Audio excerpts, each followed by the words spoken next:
Почитувани, секој човек кој држи до своите чест и углед, доколку е обвинет за криминал, ќе инсистира да си го обели образот и да ја докаже својата невиност. Секој кој што е чесен и убеден дека работел по закон. Зоран Заев не е тоа. Зоран Заев знае дека е виновен за случајот пуч и има цврсти докази против него и против Зоран Верушевски. Затоа Зоран Заев втора недела молчи за аболицијата што му ја подари Катица Јанева. Исто како што молчеше и за случајот Глобал. Со денови молчи и СЈО со скандалозното повлекување на обвинението во случајот Пуч. Со оваа одлука СЈО и Катица Јанева само потврди дека работи за класична политичка испостава која по директива мораше да го заштити чадорот кој протекува од сите страни. За каква фактичка состојба говори СЈО кога крајно непрофесионално ги зеде предвид фактите и доказите која целата јавност ги виде.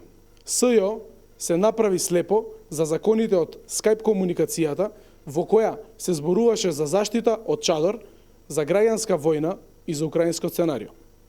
СЈО се направи слепо и за видеото на кое се гледа уцена и закана од страна на аболицираниот криминалец. На крајот, СЈО направи крајно непрофесионален преседан и го уништи признанието на еден од обвинетите, Цвонко Костовски, во кое ја призна целта и начинот на кој се вршело нелегалното прислушкување, организирано и спроведено од самиот Верушевски.